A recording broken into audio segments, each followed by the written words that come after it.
देखो बच्चों, हम लोग एक और कॉन्सेप्ट देखें, आइडेंटिकल फंक्शंस। देखो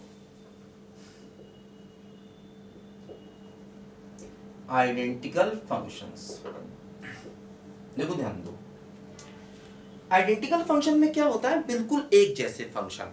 देखो मैथ्स कहता है कि दो फंक्शन बिल्कुल एक जैसे तभी होंगे जब उनके डोमेन बराबर हो और x के हर पॉइंट पर उनकी वैल्यूज भी बराबर हो। देखो जैसे मान लो फॉर एग्जांपल क्या है, अपने पास एक क्वेश्चन है F X equal to X square by X और जी एक्स बराबर एक्स, है ना।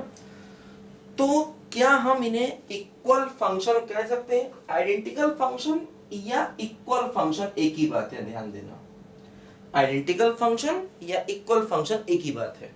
देखो जैसे क्या हम कह सकते हैं कि एफ एक्स और जी एक्स आपस में इक्वल हैं? क्या ऐसा हम कह सकते हैं? दोनों के दोनों आइडेंटिकल हैं। आइडेंटिकल या इक्वल सेम बातें हैं, ध्यान देना। देखो अब देखो जैसे अगर हम x कोई भी एक वैल्यू लें, मान लो अगर हम x को 2 ले लें, fx निकालें तो क्या आएगा? 2 स्क्वायर बाई 2 यानी 2। gx निकालें, है ना, तब भी क्या आएगा बोलो? 2 आएगा। मतलब x बराबर 2 पर दोनों की वैल्यूज बराबर है। जैसे मान लो अगर हम x को 3 ले लें तो fx क्या आएगा बोलो? 3 स्क्वायर बाई 3 यानी 3। अगर हम x बराबर 3 रखें, देखो gx क्या आएगा? देखो gx भी 3 आएगा। मतलब 3 पर भी दोनों बराबर हैं। तो आप x कुछ भी रखोगे, दोनों की वैल्यूज हमेशा बराबर आएंगी, है ना। लेकिन देखो अगर हम इस फंक्शन का डोमेन निकालें तो इसका डोमेन आएगा r माइनस 0, क्योंकि देखो इसमें x बराबर 0 पर डिनोमिनेटर 0 होगा, जबकि इसका डोमेन r आएगा। तो क्या हुआ? दोनों के डोमेन बराबर नहीं है, इसलिए दोनों को बराबर नहीं कह सकते। देखो मतलब जैसे आमतौर पे हमें लगता है ना कि भाई एक्स स्क्वायर बाई एक्स है, एक्स को एक्स से काट के एक्स लिख दिया, इसमें दिक्कत क्या? बराबर है। लेकिन मैथ्स कहता है कि नहीं, दोनों चीजें आपस में बराबर नहीं है।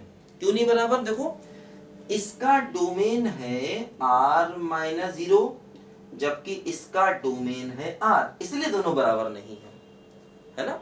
तो मतलब ये दोनों फंक्शन आइडेंटिकल नहीं है, इनको हम इक्वल फंक्शन नहीं कह सकते, है ना। ये दोनों फंक्शन हो गए नॉट इक्वल, यानी fx और gx आपस में बराबर नहीं है, दोनों के दोनों इक्वल फंक्शन नहीं है, इन्हें इक्वल फंक्शन नहीं कहेंगे, है ना। देखो जैसे क्या होता है, अगर मान लो मैथ्स में हमें कभी इसको इसके बराबर लिखना पड़े तो क्या नहीं लिखेंगे? लिखेंगे, बराबर लिखना पड़ता। कई बार, बहुत बार ऐसा होता है मैथ्स में, एक एक्सेस काट के इसको बराबर लिखना पड़ता। तो ऐसे केस में क्या करेंगे? इसमें लिख देंगे x नॉट इक्वल टू 0, तो ये सही हो जाएगा। मतलब देखो जैसे ये 0 पर डिफाइन नहीं था, इसमें x 0 नहीं था, लेकिन इसमें x को 0 ले सकते थे, तो यहां से भी x इक्वल टू 0 हटा दिया, तो दोनों आपस में बराबर हो गए। क्योंकि इसमें तो 0 ले ही नहीं सकते थे, इसमें हम x को 0 रख सकते थे, लेकिन यहां से भी हमने x को 0 हटा दिया, x नॉट इक्वल टू 0 लिख दिया। तो ऐसे केस में हम कह सकते हैं दोनों चीजें आपस में बराबर हो गई। तो ध्यान देना, इक्वल फंक्शन कब होंगे? जब उनके डोमेन बराबर हो और हर पॉइंट्स पर उनकी वैल्यूज भी बराबर हो, तब उनको हम इक्वल फंक्शन कह सकते हैं। ठीक है, लिखो। देखो इसके मैं आपको कुछ और अच्छे मतलब कॉन्सेप्ट सिखाता हूँ।